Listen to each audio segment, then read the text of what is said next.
Alors donc rebonsoir tout le monde et merci d'être là. Merci pour ce temps. Merci à toute l'équipe de préparation de la convention.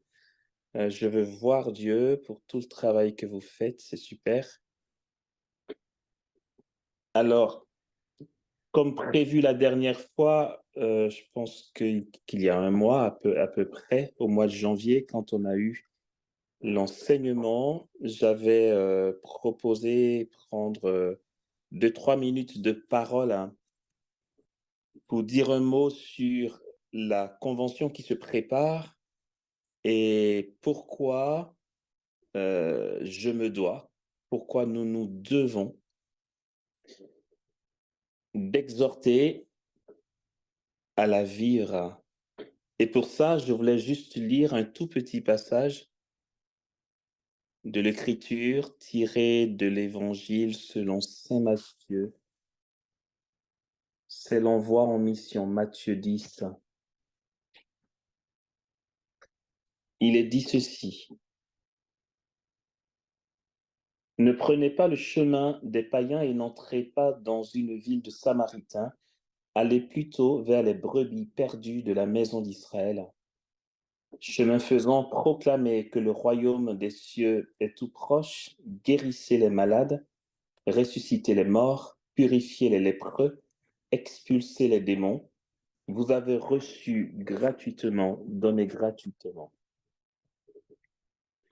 En quelque ville ou village que vous entriez, faites-vous indiquer quelqu'un d'honorable et demeurez-y jusqu'à ce que vous partiez. En entrant dans la maison, saluez-la. Si cette maison en est digne, que votre paix vienne sur elle. Si elle ne l'est pas, que votre paix vous soit retournée. Et si quelqu'un ne vous accueille pas et n'écoute pas vos paroles, sortez de cette maison ou de cette ville et secouez la poussière de vos pieds. En vérité, je vous le dis, le jour du jugement, il y aura moins de rigueur pour le pays de Sodome et Gomorrhe que pour cette ville-là. Voici que je vous envoie comme des brebis au milieu des loups. Montrez-vous donc prudents comme les serpents et candides comme les colombes. Amen.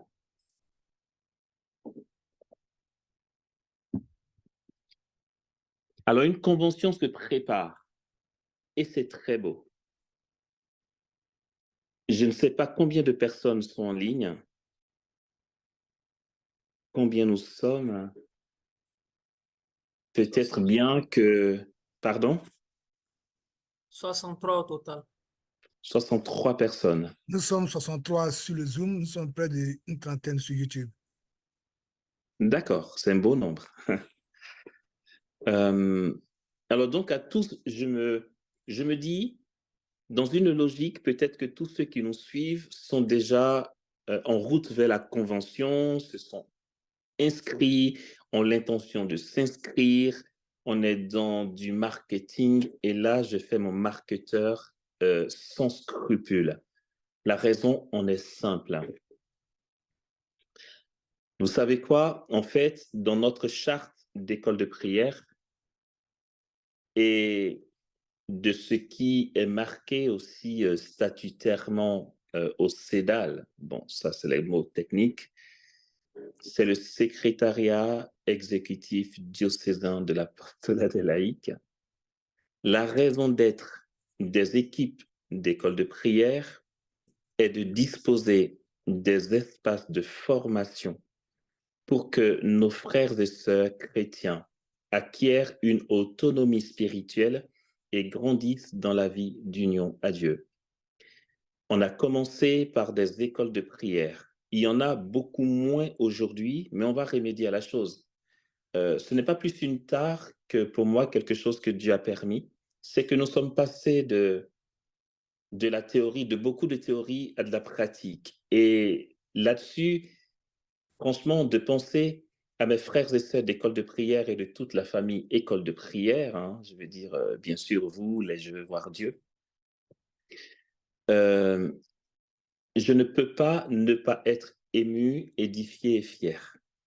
Parce que qu'en fait, le don de chacun d'entre vous, le temps que vous prenez dans la présence de Dieu, dans le parcours Je vais voir Dieu, dans votre vie de prière personnelle, dans ces temps de prière qu'organisent les équipes d'école de prière, les 24 heures d'Ave Maria, les 1000 lis, les 1000 Ave, euh, les journées d'adoration,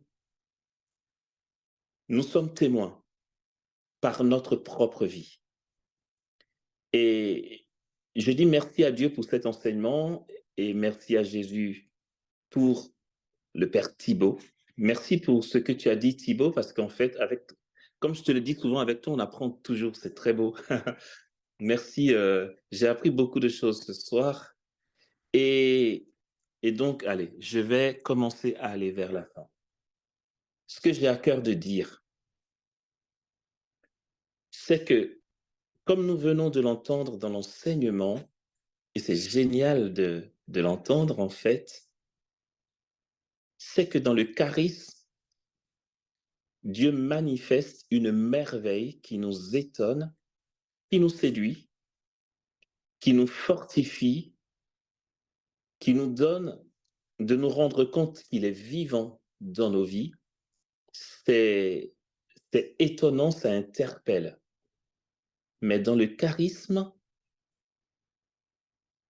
Dieu ne se donne pas comme il se donne lui-même dans le sacrement. Et il faut bien les charismes pour que l'Église témoigne de sa foi et ramène à Dieu les cœurs qui sont encore loin du royaume. Là-dessus, Dieu nous bénit et Dieu bénit toute l'Église à travers le renouveau charismatique. Et il y a de bons prédicateurs, il y a des rassemblements d'évangélisation, il y a des prédications dans la puissance du Saint-Esprit, il y a l'agir de Dieu qui atteste sa parole, nous en sommes servis. On en a besoin. Et si nous avons à cœur de disposer des espaces pour que nos frères et sœurs, pour que nous tous d'ailleurs, nous grandissions dans la vie d'union à Dieu, c'est qu'à un moment, parfois, l'évangélisation de masse, qui a son sens, bien sûr, ne laisse pas suite à un approfondissement. Et puis finalement, on est un peu largué quand on se retrouve seul face au combat spirituel. Alors, nous avons des espaces où nous pouvons recevoir la prière, où nous pouvons être témoins des miracles, des signes. Sauf que là, pour la convention Je veux voir Dieu, ou du moins pour le parcours Je veux voir Dieu, pour la réalité Je veux voir Dieu, c'est ramener nos frères et sœurs dans la présence de Jésus. Si je suis parti du texte de Matthieu, visiblement, ça n'a rien à voir avec la convention. Mais ce que je veux juste dire, c'est que Jésus nous envoie non pas convaincre, Jésus ne nous demande pas de convaincre, et on n'a pas à faire notre business. La convention Je veux voir Dieu n'appartient à personne qu'à Jésus. Le but est vraiment que nous tous, nous prenions conscience de l'importance du cœur à cœur et de la croissance dans la vie d'union à Dieu. Et si je me permets aujourd'hui d'exhorter, c'est par charité. Parce que de toute façon, vous savez quoi? On aurait eu du monde à la convention qui viendrait donner des sous. J'aurais dit, j'ai intérêt à faire un appel pour qu'il y ait du monde. Je vous assure, côté intérêt personnel, c'est loin d'être le cas. Les équipes d'école de prière n'ont pas d'intérêt personnel à exhorter à venir à la convention. Il se trouve que nous expérimentons quelque chose de très beau. Depuis que le parcours Je veux voir Dieu a commencé, nous avons de beaux témoignages. Nous savons les fruits que porte la demeure en Dieu dans l'adoration. Nous voyons les merveilles que cela produit. Aussi, nous lançons un appel pour qu'il y ait le plus de personnes possible qui viennent faire l'expérience de la demeure en Dieu. Et ça vaut le coup. Et pour ça, je suis marketeur et j'assume. Si tu t'es inscrit, gloire à Dieu. Si tu n'es pas inscrit et que tu penses t'inscrire, ne tarde pas trop. Si tu n'as pas l'intention de t'inscrire, je t'exhorte à t'inscrire et je ne vais pas te convaincre parce que je sais que nous t'invitons à venir à la rencontre de Jésus. Tu sais, quand tu vas arriver, on va te poser devant le Saint-Sacrement et ça sera toi et lui, tu vois. Il n'y aura pas... Ce qui est génial dans l'affaire, c'est que j'ai entendu qu'il y a un ami prêtre dernièrement, je ne donnerai pas plus de détails, qui est en stand-by en ce moment parce qu'il a fait l'écoute spirituelle d'une dame. Il est tellement plein de compassion qu'il a posé un geste de compassion, mais il n'a pas fait gaffe. En fait, cette femme-là a un problème psychologique. Elle a déduit que c'était un attouchement. Elle a été portée plainte parce que le prêtre a posé la main sur elle et inventé un tas de choses. Donc, il est hors jeu le temps qu'il y ait l'enquête. Bon, je veux dire, c'est tellement, c'est tellement casse-gueule, excusez-moi l'expression, mais finalement, ce qui est cool dans l'affaire de la convention et du parcours Je veux voir Dieu, c'est que, tu vois, euh, c'est vrai, on est tous des ambassadeurs du Christ, comme euh, Paul le dit, des témoins de Jésus, mais là, pour le coup, on te prend, quel que soit ton degré de spiritualité, quel que soit ton état intérieur, quelle que soit ta fragilité psychologique, peu importe, on te prend, on te pose devant Jésus, on te dit adore-le. OK? Ouais, mais tu sais, Amos, j'ai adoré, j'ai rien vu. Ça ne me regarde pas, tu vois. Parle à Jésus. Tu as adoré, tu n'as rien vu, ben alors, euh, il a un plan pour toi que tu ne maîtrises pas, c'est tout. Mais je ne vais pas répondre à sa place. Et si tu viens t'asseoir en la présence de Jésus et que tu en ressors en disant, écoute, ça ne vaut pas le coup parce qu'en fait, j'ai adoré, j'ai rien constaté de spectaculaire, j'ai rien vu d'époustouflant, ben c'est là où l'enseignement du Père Thibaut tombe à pic, c'est qu'en fait, tu vois, là, on est dans le cadre du sacrement, du très saint sacrement.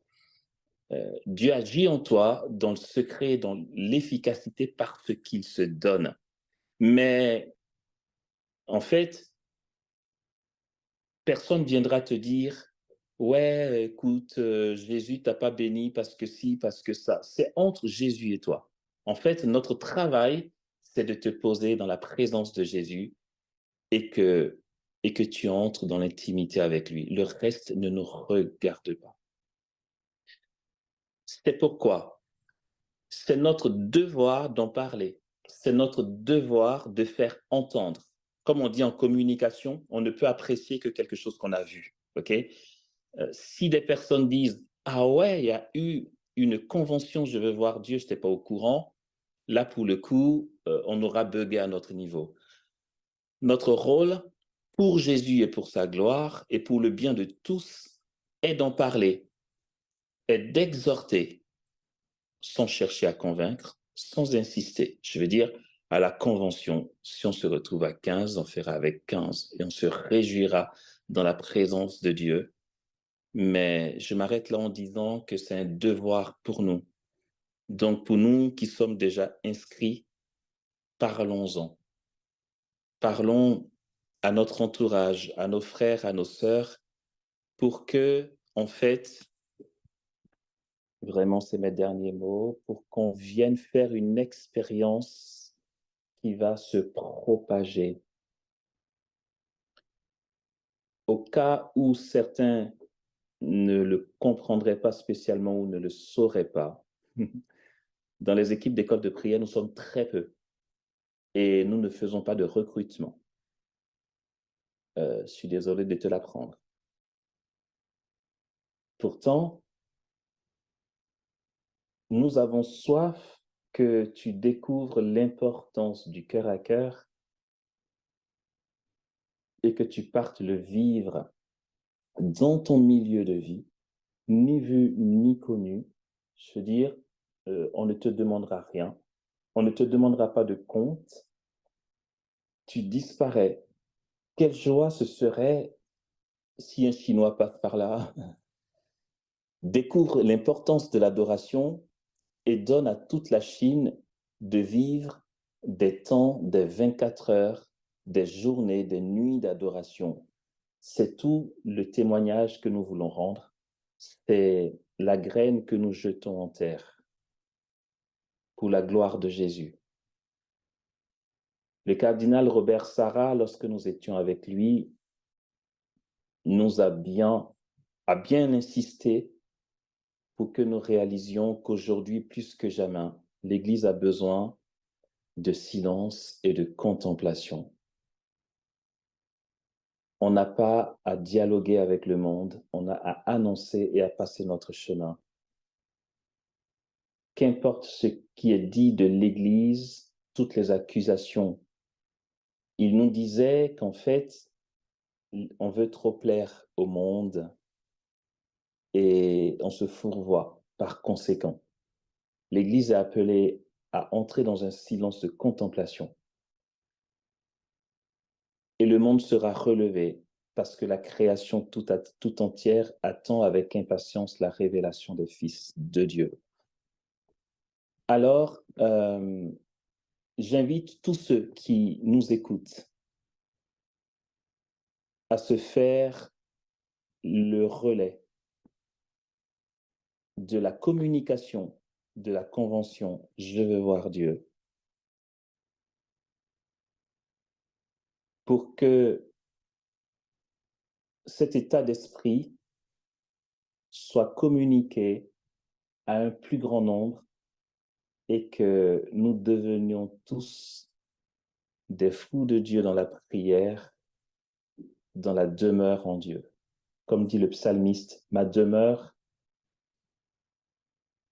est la maison du Seigneur en la longueur des jours. » Amen. Merci frères et sœurs.